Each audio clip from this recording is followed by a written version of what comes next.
Carlton Town TV, sponsored by Aerocom UK. I'm John Bryson. I'm with Ash Chambers, who made his return after a calf injury today. How did it go? How did the calf feel? All good, yeah, all good. It held up really nicely. I think we've been patient with it, not to rush back. Because how long have you been out? It was 3 weeks today, so yeah, we've took our time with it and gradually built it up. Yeah. Did the warm up on Tuesday and then trained Thursday, and give it the all clear today. So yeah. Now the 2 goals today and our 2-1 win. I've got to be honest, as a fan, they were pretty impressive. The first one, do you want to tell me about it? I mean, that was the better of the two. Yeah, it was a bit like rolling back the years, to be honest. It obviously opened up and there was a big space to run into, and at my age, you just keep your head down and just run as fast as you can. And then when I got towards the goal, it was just about contact and direction, and thankfully it went in to sort of settle the game down a little bit. And the second one, we just levelled. They just levelled to Neots, just levelled, and then 2 minutes half time, and then a minute later you got it back. What about that one? That's a bit special. Yeah, it was a good one. It was a nice one. It's a striker's goal, and I enjoy them ones. It's just being alive in the box. Obviously, Lewis throws it nicely into the box, and it's ricocheting around, and it's just trying to get a contact on it. So yeah, it was nice to see that go in just before half time. Now you've been around long enough. I hear this, I read it in the media and everything. That period just after a goal, you're not switched on or switched off. Did you find that in their defence, they just equalised and they switched off for you, or? Possibly, yeah, possibly. Like I say, the long throw is tough to deal with. They had one themselves, and it's a difficult attribute to deal with. And like I say, we've thrown it in the box, and it's ricocheted around. And thankfully, one of us are alive, which was me, which was nice, and it goes in the net. Now you've just mentioned been around a bit. As I confessed to you off air, I'm a Leicester City man since 1966. So we were chatting. If you don't mind, a quick 2 minutes about this. Sure. The Forest fans around this building, you were with them. You played in the Premier League with them or Championship? In the Championship with them, yeah. This was 2000. That would have been. So I made my full debut in 2005, and then I didn't play again until 2007. Off the bench a couple of times, and then my full debut against West Brom, we went on to win the league that year. So the manager, Craig Levine, was one of them. We discussed. Yeah, he was my first manager, and then Ian Holloway brought back into the fray. Yeah. Robert Kelly.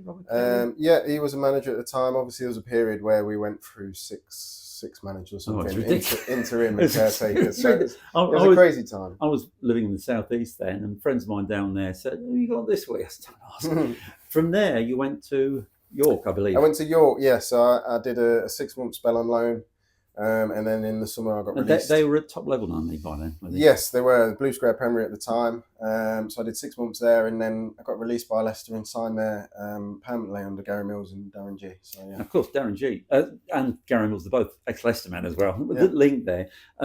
When you say, did you sign a contract with at that time? Were the contracts prevalent in the top level non-league at that point? Yes, they were. I know they are now. Yeah, they were. Yeah, at that time they were. We were full time, and it was a great place to sort of develop as a person, and with football wise, they plucked me out of obscurity, to be honest, and I was a bit down with football, but they brought a smile back to my face, and we had a great 3 years up there. So and from York, you moved to?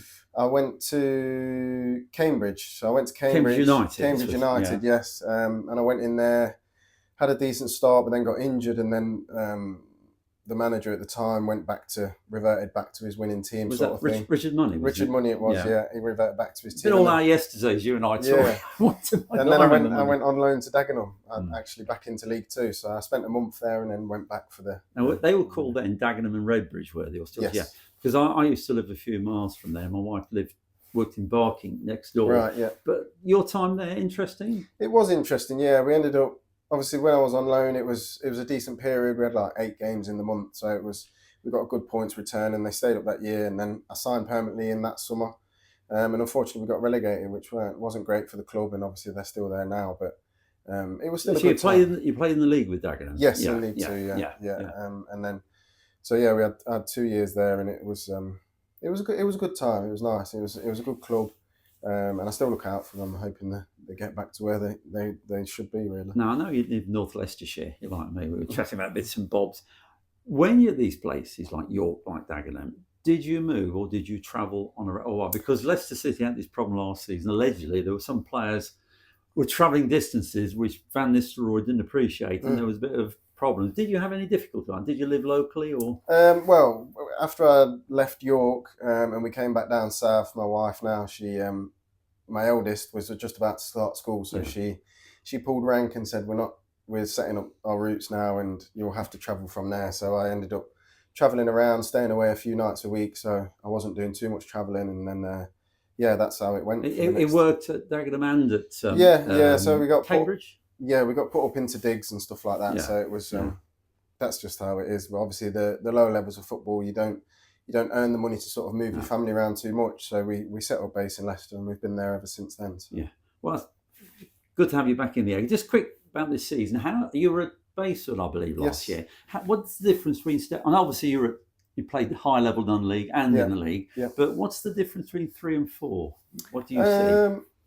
It's difficult, really, because there's still quality scattered around at this level, but I think there's just a little bit more at step 3. Obviously, there can be mistakes that happen and you get punished for them a bit more.